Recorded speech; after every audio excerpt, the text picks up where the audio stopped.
Radio Saanvi 96.4।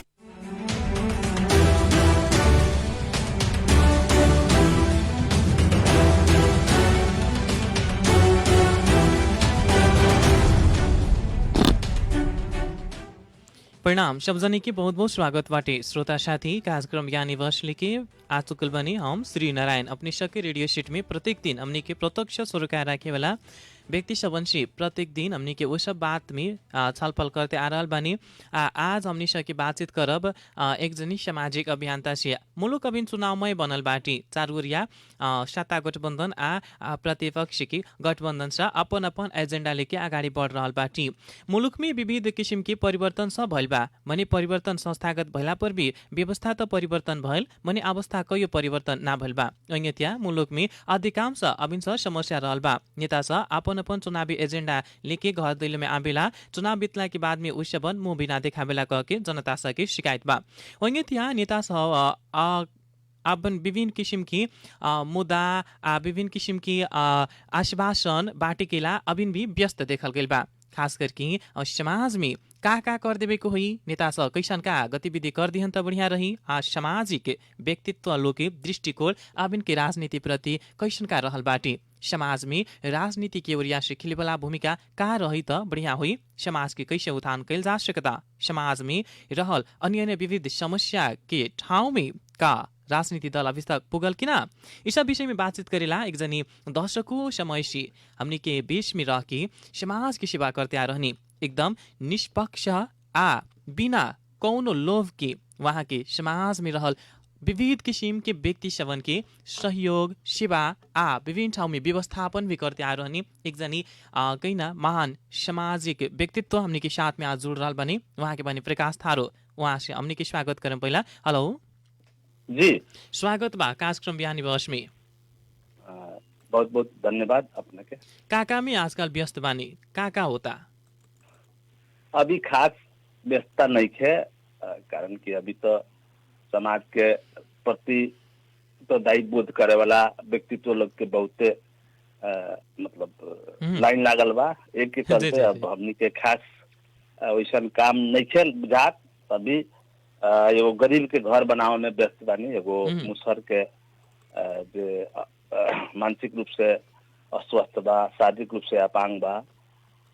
रहे के ओत लागे वाला एगो छात्रों नहीं के उहे एगो छात्रों बनावे के में व्यस्त बानी हम।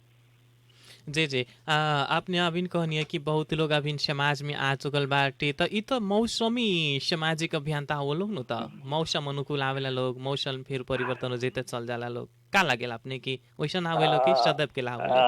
अब देखी अब एकरा के पहचान हमनी के सब साधारण के करे के पड़ल। अभी के समय में देखल जाए तो मौसमी बाजा वास्तव में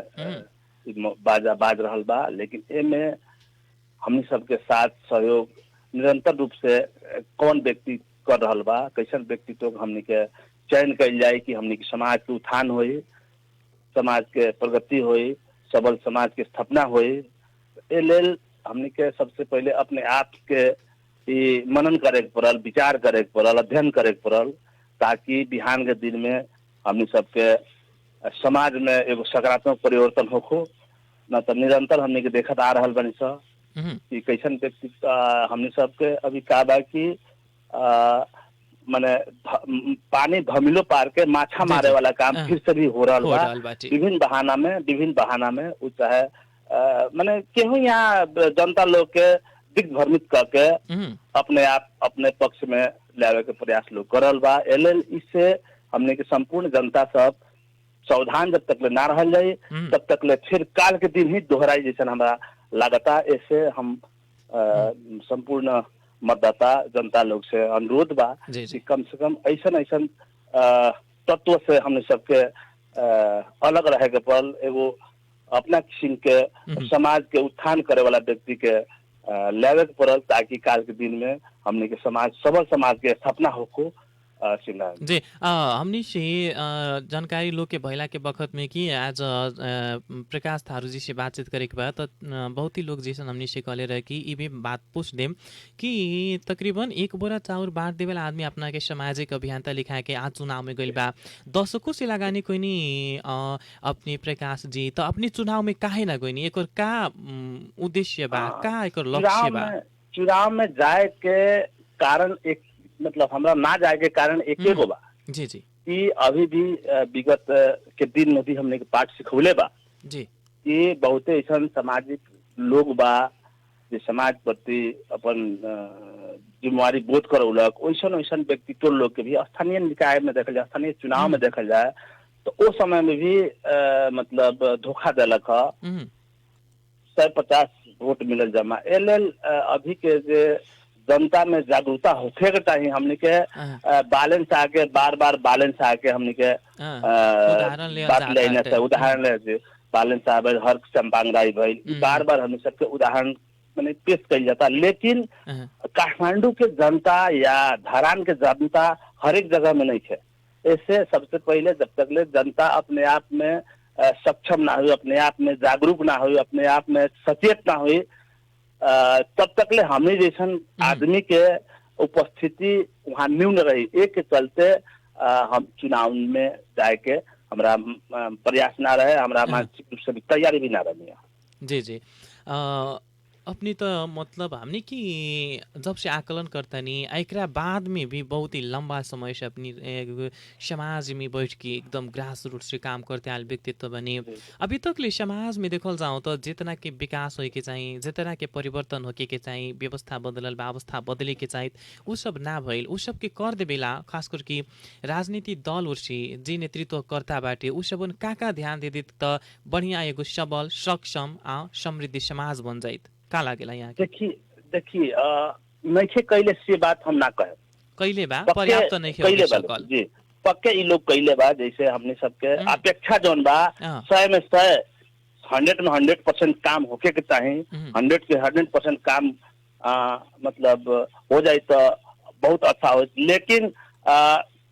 काम भइल बा कहीं 20% भइल बा कहीं 10% भइल बा कहीं 5% भइल बा लेकिन काम तो जैसे विगत के समय में देखल जाए तो शिक्षा के अवस्था या स्वास्थ्य के अवस्था बाटो घाटे के अवस्था एकदम आज से 30 वर्ष पहले के जौन किस्म के अवस्था माने कल्पना कल जाए तो शायद आज वही अवस्था नहीं रह गई तो एल काम भइल बा नहीं भइल से बात नहीं है लेकिन जितना हमने सबके काम होके के चाहिए जितना हमने सबके अपेक्षा रखले रहनी से उतना काम ना भइल ए में बड़ा दुखद के बात बा जैसे आज के समय में देखल जाए शिक्षा का अवस्था देखल जाए स्वास्थ्य की अवस्था देखल जाए जौना किस्म से शिक्षा का अवस्था होके के चाहिए सबलीकरण हमने जहाँ तक बात करें आज से 35 वर्ष 30 वर्ष 35 वर्ष के अवस्था वीरगंज के अवस्था देखल जाए शिक्षा क्षेत्र में एगो शैक्षिक हब रहे वहाँ वीरगंज ठाकुरम कैंपस में लोग विराटनगर से लेके नेपालगंज के लोग भी यहाँ के अध्ययन अध्यापन करे लेकिन आज के अवस्था देखा जाए एकदम खसकितो अवस्था बा एल माने जौना अवस्था से विकास होके चाहिए जौना अवस्था से ये लोग मतलब समृद्ध समाज बनावे खातिर काम करे के चाहिए वो हिसाब से काम नहीं करे जैसे बाटो घाटो बात कल जाए तो आज से 30 वर्ष के कल्पना कल जाए तो उस समय में तिलावे पुल से ओने जाए के मतलब अवस्था बहुत ना रहे पानी पड़ जाए तो बहुत दयनीय अवस्था रहे ग्रामीण क्षेत्र से वीरगंज आवे खतरा बहुत मतलब स्थिति दयनीय रहे लेकिन आज कुछ न कुछ विकास भइल बा विकास नहीं है वैसे बात नहीं है लेकिन जौना किसी से होके के चाहिए जैसे पहाड़ के अपेक्षा में कहल जाए मतलब और जगह का अपेक्षा देखल जाए तो बहुत न्यून भइल बा एल यहाँ हमने के जब तक ले मानसिक रूप से हमने के अपने आप से हमने के विकास करे के तैयारी ना हो गई तब तक ले हमारा नहीं लागत कि जौना किस्म से अपेक्षा प्रत्येक व्यक्ति के बाद हमने के जनप्रतिनिधि लोग से वो किस्म से विकास हो सकेला स्वास्थ्य की अवस्था देखा जाए वैसे बात जैसे नारायणी हॉस्पिटल के बात कही जाए तो आज से 20-30 वर्ष पहले कौना अवस्था में रहे आज कौना स्थिति में बा तो एल ये सब समग्र रूप में देखा जाए तो जौना किस्म से हमने सबके अपेक्षा रहे वो किस्म से विकास ना हो के सकल एक खातिर हमने के जनप्रतिनिधि ना हमने के अपने आप से भी इमें मतलब सक्षमता दिखावे के पड़ी। एक के चलते सब हमरा तो अनुरोध बा कि कम से कम एकरा खातिर सर्वप्रथम हमनी के सर्वसाधारण संपूर्ण जनता लोग से एगो सचेत नागरिक के जौन कर्तव्य होला उ निर्वाह करे के पड़ल।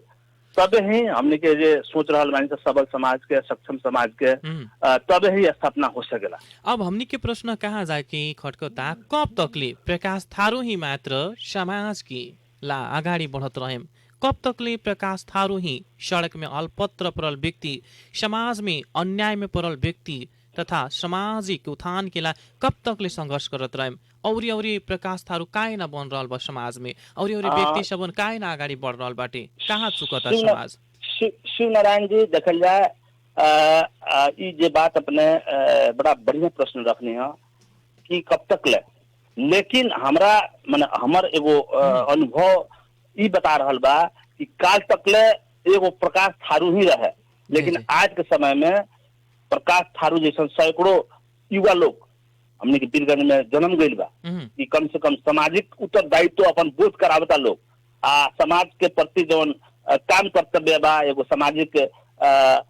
जिम्मेवारी बा, उ लोग बोध करा रहल बा। कारण कि काल के दिन में कौनो किस्म के बात होके या समाज प्रति घटना दुर्घटना तो हर एक बात में हम नहीं जाए पर, लेकिन आज के समय ऐसा बा कि काल के अपेक्षा में बहुत न्यूनीकरण हो गई बा। कारण कि हर एक जगह कुछ ऐसा नहीं, यहाँ के जमात युवा जमात लोग बा, उ लोग के हम सैल्यूट करे के चाहते नहीं कि कम से कम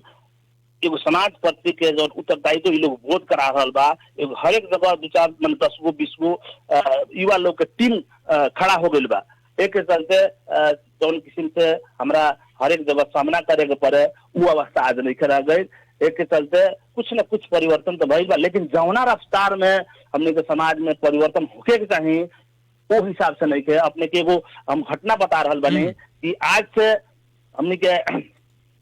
कति का जरा विश्वकर्मा पूजा के एक दिन अगाड़ी के बात है कि कोई व्यक्ति अपना गाड़ी में 20 बोरा, कम से कम 20 बोरा कचरा गाड़ी में लाद के रानी घाट पुल पर रख के और के पुल में से एगो बोरा निकाल के नदी में फेंकत रखा। लेकिन वो सैकड़ों आदमी जात रहे,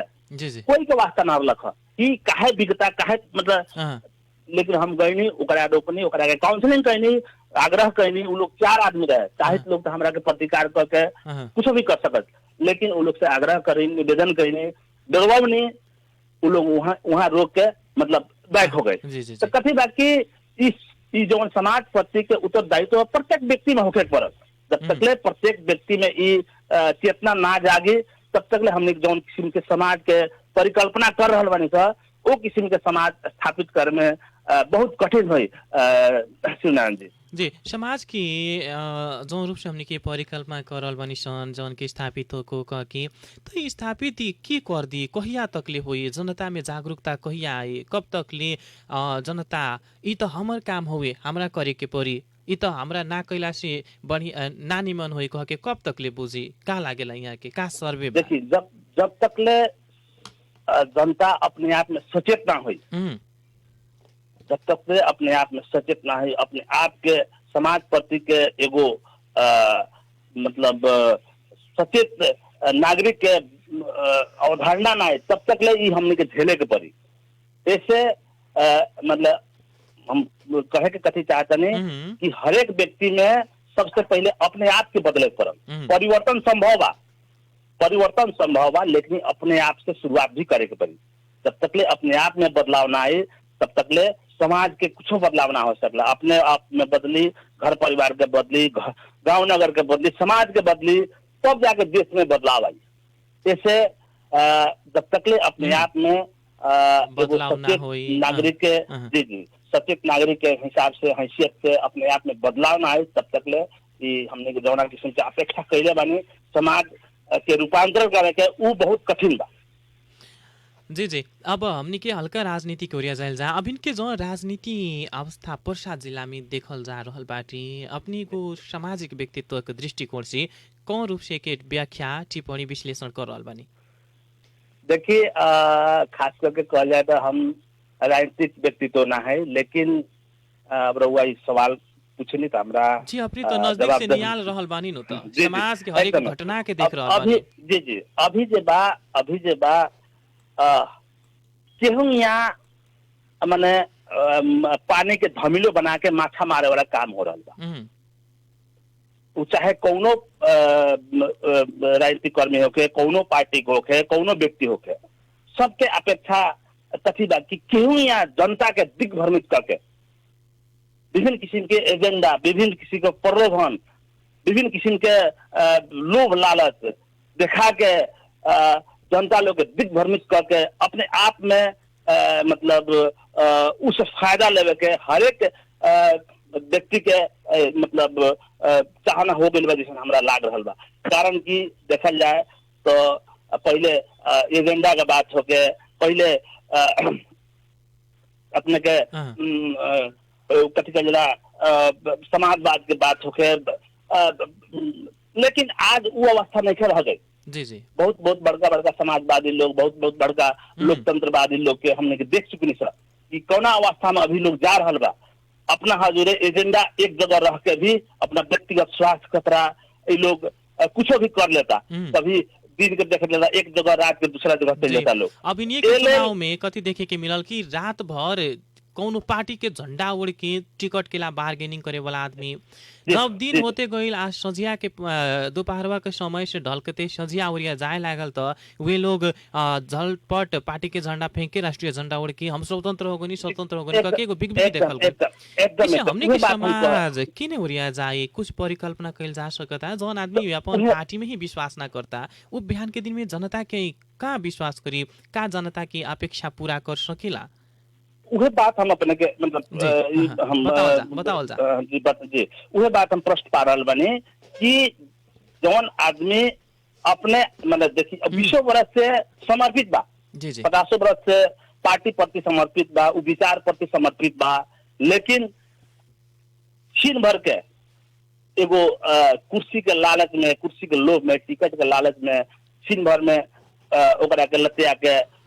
दूसर जगह पहुंच जाता लोग। तो हम कथी कहे चाहते नहीं कि अभी जब बा एजेंडा एक हो रहे, विचार एक हो रहे, लेकिन केहू यहाँ हम माने जीत के कुर्सी पर पहुंची कह के एक गो हरेक व्यक्ति लोग के हम देख रहा बने कि एक गो इ लोग के मतलब निर्णय बाकी जैसे भी कुर्सी में पहुंचे के पड़त। ऐसे हमने सब अपने आप के एगो सचेत नागरिक के हैसियत से हमने तो अपने आप से सचेत भी कईल जरूरी बा, अपने आप भी सचेत हुई, अपना से मतलब जे बुजुर्ग लोग बा उ लोग को भी सचेत करावल जरूरी बा जैसे हमारा लाग रहा बा। जब तक ले हम पहले भी कहनी कि जब तक ले हमने के अपने आप में बदलाव ना ले आवल जाई तब तक ले समाज ना बदली, परिवार ना बदली, जिला ना बदली, देश ना बदली। ऐसे सबसे पहले अपने आप में बदलाव ले आवल जाओ। हमने सबके जनता की बात कर रहा बन, जनता भी अवस्था ऐसा बा कि अनपढ़ गंवार के हमने के बेसी सहभागिता देख रहे बनी। एक व्यक्ति के संगे घूम रहा बा, सांझ के दूसरा व्यक्ति संगे घूम रहा बा, उन लोग के भी एजेंडा का बात कही जाए, उन लोग के विजन के बात कही जाए तो एकदम न्यून बा सबके मामला में। सबसे पहले हमने के अपने आप से ही बदलाव ले आवल जाओ। एक खातिर नेतृत्व वर्ग के सचेत नागरिक के बहुत बड़का भूमिका बा। जब तक ले सचेत नागरिक नेतृत्व वर्ग अपने आप में इस बात के मनन ना करे तब तक ले हमरा नहीं लागत कि हमने के जौन किस्म के सोच रहा बानी सा बदलाव आगे के उ किस्म के बदलाव ना आ सकला जैसे हमरा महसूस हो रहा बा। जी अब अपने जैसन खास करके बौद्धिक वर्ग के व्यक्ति लोग बहुत ही बाटे समाज में, पर एक जने से मात्र ना होई और सबन जने समाज के बदलाव के ला काहे नहीं के अगाडि आवत, काहे चुप लाके बैठल बा, उ भी काहे देखल जाता त दिन प्रतिदिन कोनो ना कोनो राजनीतिक पंगति के ओरिया लंपसार जैसन धीरे धीरे अगाडि ओकरा बढ़ रहल बाटे। पछुआ के जैसन हाथ पकड़ते पकड़ते ओकर पाँव पकड़ते पकड़ते ओकरा संगे ही लाइनबद्ध होके जा रहल बाटे। काहे? सबसे बड़का एमे एगो सबसे बड़का कारण लालच बा। हर एक व्यक्ति के जो व्यक्तिगत स्वार्थ बा, व्यक्तिगत लालच बा, एकरा चलते ही लामबद्ध कर हुआ बात कहनी है, एक के पछाड़ी दूसर लागल बा। जब तक ले लोभ लालच स्वार्थ के भावना जब तक ले ना त्यागी को चाहे वो भौतिक वर्ग होके या अपने के भूमि मानसे होके, जब तक ले ये लालच अपन मन से जब तक ले ना निकली तब तक ले ये अवस्था बार बार दोहरावते रही, जैसे हमरा लाग रहा बा शिवनारायण। जी जी। अब हमने की गई ना अंत्य अंत्य और भी आ रहल बनी सन अंत्य में खास करके पर्सा जिला के जनता जी अभी नी राजनीति दल से बड़ा अपेक्षा रखले बा। आई राजनीति दल के लोग भी बड़ा एकदम आश्वासन लेके जनता के घर दैलो में आज से काल से ही पुगे लागल बाटी। ये दोनों जाने की राजनीति दल के का कहे के चाहे आ जनता के का सचेत करावे के चाहे? जनता के हम सचेत यह कराएं कि सबसे पहले हमने के समाज के परिवर्तन करे वाला व्यक्तित्व के चयन कइल जाओ, ताकि काल के दिन में समाज में जो सबल समाज के स्थापित हो सके, सबल समाज की स्थापना कर सके। लेकिन अभी जो का बा कि अब नेतृत्व वर्ग के बात कइल जाए तो उ लोग भी नहीं खे चाहत से बात नहीं है, लेकिन कहीं कहीं उ लोग भी बंधन में पड़ जाता के जिसने हमारा महसूस हो रहा था, लालच में पड़ जाता, लालच के चलते वो बंधन में पड़ जाता और बंधन के चलते जौना किस्म से समाज के दोरियावे के कहीं नेतृत्व वर्ग लोग भी कहीं कहीं चुक जाता। ए में सबसे बड़का बात बा हमने के केंद्रीय लेवल के जे नेतृत्व करता लोग बा उ लोग में जब तक ले हम माने हम जे बा मो जो शब्द जब तक ले ना हटी तब तक ले शायद हमरा नहीं लागत कि ये लोग भी अपना विजन अनुसार अपना चाहना अनुसार चल सकेला। कारण कि हमने के विगत के समय में भी देखत आ रहा बानी स, अभी भी देखते बानी स कि थोड़ा सा भी केंद्रीय लेवल के जे नेतृत्व करता लोग बा उ लोग के विपक्ष में कोनो किस्म के क्रियाकलाप हो जाए तो विभिन्न किस्म के लांछन लगा के, विभिन्न किस्म के बाधा अड़चन लगा के अभी हमने के देखल जाओ कि भीम रावल जैसन आदमी के, घनश्याम भूषाल जैसन आदमी के मतलब पार्टी से अब मतलब एगो बेइज्जत कई किस्म के भी हमने सब लागल। एल कहीं ना कहीं हमने के नेतृत्व वर्ग में ही केंद्रीय लेवल के जेबा उ नेतृत्व वर्ग लोग भी कहीं ना कहीं चुकता के जैसा हमारा महसूस हो रहा बा। तो ऐसे सबसे पहले नेतृत्व वर्ग अपने आप में एगो परिवर्तन के चाहना लावे के पड़ल, तबे ही अभी देखी जन रहल चल रहा बा, युवा के हर एक जगह जन रहल चल रहा बा, स्वतंत्र के जन रहल चल रहा बा। ये आज के अवस्था में पहले जैसन मतलब ना रहे, युवा सबके जौना किस्म के राजनीतिक के पर झुकाव पहले ना रहा था, लेकिन अभी देखल जा स्थानीय चुनाव से बालन के बाद में युवा लोग के भी झुकाव एकदम बढ़ गई बा। हमरा लागत है कि कुछ न कुछ युवा लोग भी में क्रांति लेबे करी, कुछ बदलाव अबे करी। काल के दिन में हमारा आशा भी बा, बहुत ऐसा युवा वर्ग लोग यहाँ जैसे रवि लामी खान जैसन व्यक्ति लोग, सागर ढकाल जैसन व्यक्ति लोग अपने आप के कूद गई बा लोग इस क्रांति में। तो हमारा विश्वास लगता है काल के दिन में कुछ न कुछ परिवर्तन होई और एकरा खातिर हम सब भी अपने आप के परिवर्तन के दिशा के ओर ले जाए के भी हो जैसे हमारा महसूस हो रहा है। होई बहुत ही सान्दर्भिक बात राख देनी कार्यक्रम में आके साथे साथे जनता के सचेत करीनी राजनीति वर्ग सबन के भी का कर दे के परी कह के सुझाव देनी। एकरा के ला रुआ के बहुत बहुत धन्यवाद। रुआ के काम से हमके ज कर रहल बानी, वो काम से अमूल्य बा, ओकरा के हमनी के व्याख्या विश्लेषण करे वाला शब्दकोश में शब्द ना रहल बा, ओकरा ला भी रुआ के बहुत बहुत धन्यवाद बा। आगामी दिन में और हौसला प्रदान को हमनी तक कमसन एक जने प्रकाश थारू ना, अब घर घर से प्रकाश थारू निकलो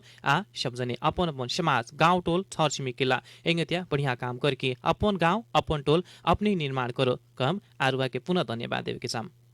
अपने भी बहुत बहुत धन्यवाद। कम से कम हमार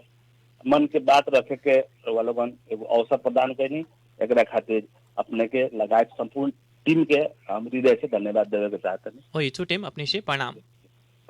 वहाँ के रहनी प्रकाश थारू सामाजिक अभियंता। श्रोता साथी हमनी सबके बातचीत करनी सन समाज में बदलाव कहिया समाज में एगो प्रकाश थारू ना बल्कि अब घर घर से प्रकाश थारू कैया आ समाज में आयल राजनीति दल सबन के आश्वासन कैया तकले जनता का कर देवे के परी जनता कैसे उ सबके बुझ देवे के परी कई के विषय में बातचीत करनी। अभी तो चुनाव लागल बा, गांव घर में सब नेता लोग अपन अपन चुनावी एजेंडा लेके आ जनता सबके घर दैलो में जा रहल बा, अर्थात उ सबन के घर आंगन में जाके उ सबन के पाव के अभी स्पर्श करके आ अपन चुनावी एजेंडा उ सबके हाथ में देती हमरा के वोट दिया कह के अभी कर रहल बा। तपर जनता सबके सचेत होए के परी। बेर बेर जिताल गल और सब प्रतिनिधि समय रहला पर भी कुछ ना कैलक, आउहे फिर प्रतिनिधि आके ई बार हमरा के वोट दी ई सब कर देम कह के कहल बात ही मूर्खता हुए। वैसे अपन सचेत होके आ योग्य कर्मठ निष्ठावान आ समाज में लगानी करे वाला व्यक्ति सके चुनाव में मत देके जितावले सचेत नागरिक के कहीं ना तो ओकर कर्तव्य है। वैसे आज की एक दिन के लाना तकरीबन 5 वर्ष के ला अपने की मतदान होने वाला बा। 5 वर्ष के ला जे अपने के नेतृत्व करी अगर सही नेतृत्वकर्ता के ना छानब त ओ अपने के 5 वर्ष झेले के परी। वैसे 5 वर्ष के ला अपने की कौन भी लोभ प्रलोभन कोई की दबाव में ना पड़ के अपने की मन जे के कर रहल बा अपने की शांति सुगम सक्षम जिनकरा के बोझ रहल बानी उनकरा की अपनी मत दे सकतानी। साथ ही गांव घर में अभिन विभिन्न किस्म की प्रलोभन भी देखावल जाला, जैसे अपने की ई कर देम ओ कर देम यहाँ दिया देम वहाँ दिया देम कहे के बात भी सब होला। तो उस सब बात में ना ला के अपन बाल बच्चा के भविष्य के ला जैसे गांव में स्वास्थ्य शिक्षा रोजगारी रास्ता घाट नाला ओइंगतिया अन्य अन्य सबन भौतिक पूर्वाधार लगायत के सब के बढ़िया से कर सकेला ओकरा के बढ़िया से के करके हमनी की समाज के एगो समुन्नत समाज बना सकेला हमनी की सम्मानित नागरिक के दर्जा दे सकेला ऊ युवा ऊ कर्मठ उम्मीदवार के अपने मत देके जिता सकतनी। साथ ही अभी देखल जाओ तो ई चुनाव में तकरीबन युवा समूह सबन भी बहुत ही उतरल बा। साथ ही अब पार्टी सिंडिकेट भी तोड़ल गइल बा। विभिन्न दशकों तकले एगो पार्टी में बैठ के राजनीति करे वाला युवा उम्मीदवार वहाँ के रहल पार्टी के नेता सब अन्य अन्य चुनाव चिन्ह लेके अर्थात कहीं ना तो अधिकांश तो स्वतंत्र ही आयल बा। वैसे अब राजनीति परिवर्तन भी होए के संभावना प्रबल देखल गइल बा। वैसे सचेत रही जागरूक रही अपन मन कहल इच्छा कहल अपने के मन के ढुकढुकी की बात सुनी सक्षम कर्मठ निष्ठावान समाज की सबल अपने के सम्मानित दर्जा दे सके वाला स्वास्थ्य शिक्षा रोजगारी कृषि में आधुनिकीकरण लिया देवेला कृषक लोग की उपजनी के बाजारीकरण की व्यवस्था कर देवेला गांव ठाउँ की बढ़िया से विकास कर देवेला नेता के अभी अपनी मत देके जिता सकतनी। हो आज की कार्यक्रम के समय यह उड़ाल बाटे फिर बिहान दोसर का अतिथि लेके रवासकी रेडियो सीट में आए अभी किला प्रविधि कक्ष से साथ दे रहने साथी सानू के धन्यवाद। फिर बिहान हुई मुलाकात। श्री नारायण के दिया गया प्रणाम।